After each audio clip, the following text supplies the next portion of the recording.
नमस्कार। ज्ञान सागर में आपका स्वागत है। आज हम कक्षा 11 से हिंदी पाठ्य पुस्तक आरोह भाग से घर में वापसी इस कविता को पढ़ेंगे। सुदामा पांडे धूमिल जी घर में वापसी इस कविता के माध्यम से हमको एक संघर्षरत परिवार की व्यथा बता रहे हैं। जो संघर्ष में रत है, लगा हुआ है गरीब परिवार, उसकी एक मार्मिक कविता प्रस्तुत की गई है। मेरे घर में 5 जोड़ी आंखें हैं। माँ की आंखें पड़ाव से पहले ही तीर्थ यात्रा की बस के 2 पंचर पहिए हैं। कवि कह रही हैं कि उसके घर में 5 जोड़ी आंखें हैं, अर्थात जिस घर में वह रहता है वहाँ 5 सदस्य हैं। 5 सदस्य 5 जोड़ी आंखें। उन 5 सदस्यों में से एक उसकी माँ है।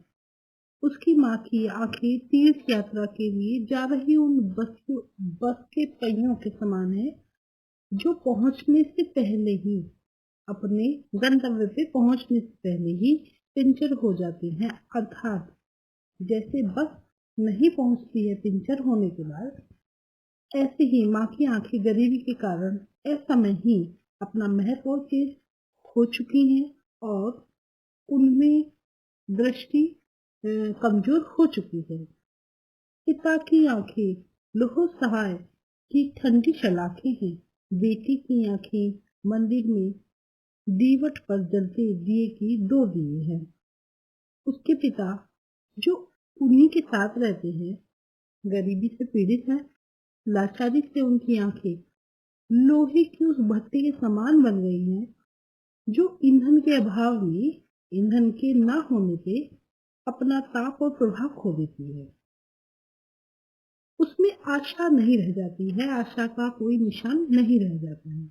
यानी वो ज्योति रहित हो गई है। उनकी आंखों के अंदर से जो आशा का भाव है वो निहित जो होता है वो अभावग्रस्त दिख रही है। कवि कहते हैं कि जो मेरी बेटी की आंखें हैं ना, वो मंदिर के दीवट पर जलने वाले घी के पवित्र दिए के समान है। यानी आंखों में बहुत सरलता, निश्चलता और सौम्यता बनी हुई है। पत्नी की आंखें आंखें नहीं, हाथ हैं जो मुझे थामे हुए हैं। वैसे हम सजन हैं, करीब हैं, बीच की दीवार के दोनों ओर, क्योंकि हम पेशेवर गरीब हैं।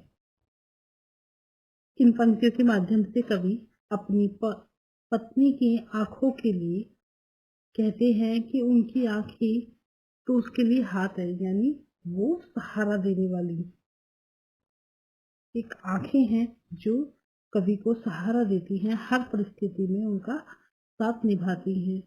जब वह गिरता है तो गिरने से बचाती हैं। कवि कहता है कि वो एक ही परिवार के लोग हैं, उनके बीच में इतनी नजदीकी है, वो एक दूसरे की बात इतनी करीबी से समझते हैं, क्योंकि गरीबी दोनों तरफ है, गरीबी की भावना दोनों में है और इसी वजह से वो एक दूसरे को थामे रहते हैं। एक दूसरे से वो दूर जरूर हो गए हैं, लेकिन वो खानदानी गरीब है, वो दोनों ही गरीब हैं। रिश्ते हैं लेकिन खुलते नहीं, और हम अपने खून में इतना भी लोहा नहीं पाते कि हम उससे एक ताली बनवाते और भाषा की भूनासी ताले को खोल देते। कवि कहते हैं उनके पास धन का इतना अभाव है, इतनी कमी है कि धन के बिना उनमें आत्मीयता नहीं रही है। वे खुलकर अपनी भावनाओं की को जाहिर नहीं कर सकते, अभिव्यक्त नहीं कर सकते। वे अपने खून में इतनी ताकत पैदा नहीं कर सकते कि भाषा की जो जटिल ताले हैं, जो संवाद है उसको शुरू कर सकें, जटिल ताले भाषा की खोल सके, अर्थात वार्तालाप कर सकें। उनके संबंधों में ठहराव आ गया है। गरीबी ने उन्हें इतना कमजोर बना दिया है कि वो अपने आपसी संबंधों को भी नहीं संभाल पा रहे, उन्हें भी नहीं जोड़ पा रहे हैं। उनके बीच में जो ताले लगे उनको नहीं खोल पा रहे हैं। रिश्तों को सोचते हुए आपस में प्यार से बोलते, कहते कि ये पिता है, यह मेरी प्यारी माँ है और यह मेरी बेटी। पत्नी को थोड़ा अलग करते, तू मेरी हमसफर है, हम थोड़ा जोखिम उठाते, दीवार पर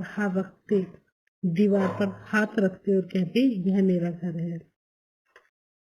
कवि कल्पना कर रहा है कि काश हमारे पारिवारिक रिश्ते बहुत अच्छे होते। पारिवारिक रिश्तों के बारे में सोचते हैं कि हम स्नेह से बात करते, आत्मीयता निभाते, आत्मीयता के साथ कहते कि हाँ ये मेरे पिता हैं, मेरी प्यारी माँ है, मेरी बेटी है। और पत्नी का तो एक विशेष दर्जा होता है, वो कहता कि हाँ तू मेरी जीवन संगिनी है। फिर हम परिवार में ही खो चुके जो संबंध हैं उनको वापस लाते, हम खतरा भी उठाते, हम एक दूसरे का साथ निभाते और कहते कि हाँ ये मेरा घर है।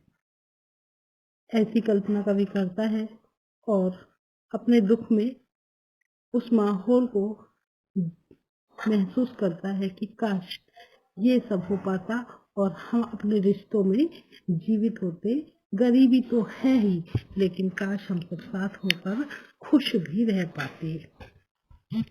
आशा है आपको यह छोटी सी कविता भाविहोर करती है और बहुत पसंद आई है। वीडियो पसंद आई है तो लाइक कीजिए, कमेंट कीजिए और दोस्तों में शेयर कीजिए। आज मिलते हैं अगली वीडियो में। बने रहिए ज्ञान सागर में। धन्यवाद।